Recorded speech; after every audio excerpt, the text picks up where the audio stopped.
আসসালামু আলাইকুম প্রিয় দর্শক, আমরা আজকে একটি ফিলিং মেশিন রেডি করতেছি। আজকে আমরা সিবিএম মেশিনের যে এই ভিডিওটি করব, তো তার জন্য ফিলিং মেশিনটা রেডি করতেছি। আমরা পানিটা এখানে দিয়ে দিচ্ছি এবং এখান থেকে সব রেডি করেছি। এখন এখানে বোতল ধরবো এবং আমরা এখানে টিপ দিলেই কিন্তু পানি আসবে। আমরা এখন পানিটা লোড করতেছি, তো একটু আস্তে হইতেছে। আমরা কিন্তু এখান থেকে এটাকে ঘুরে ঘুরে বাড়াইয়া দিতে পারবো। অর্থাৎ আমি চাইলে কত এমএল পানি এখানে লোড করব, অর্থাৎ পানি অথবা আপনি লিকুইড যেটাই ব্যবহার করেন না কেন, তেল হইতে পারে, মোবিল হইতে পারে, যে কোনো কিছু, এখান থেকে কিন্তু আপনি কত এমএল দিবেন এই সেন্সরের মাধ্যমে আপনি সেট করে দিতে পারবেন।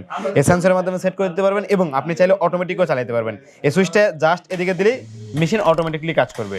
এই মেশিনটা কিন্তু অটোমেটিকলি কাজ করবে এবং এই পাদানিতে আর চাপ দিতে হবে না, তখন অটোমেটিকলি বাস কাজ হতে থাকবে। আপনার কিন্তু অবশ্যই একটু কম্প্রেসার লাগবে। এখানে আমরা কম্প্রেসারের মাধ্যমে হাওয়ার লাইন দিয়েছি এবং দেখুন আমার বোতল ভরে গেছে, তাই আমি এটাকে বন্ধ করে দিলাম এবং পানিটা আমি একটু ফালাই দিই। তো আমি আবারও এটাকে খালি করলাম এবং আবার দিলাম। এরপরে আমি এখন ম্যানুয়ালি দেবো, এখানে অ্যাক্টিভ দেবো, বাস একবার ফিলিং করবে।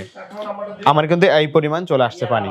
তো আমি যদি চাই আরো কমাবো, তাহলে কিন্তু এটা ঘুরে কমাইতে পারবো এবং এটা ঘুরে যত দূর নিয়ে আসবেন তত বাড়াইতে পারবো।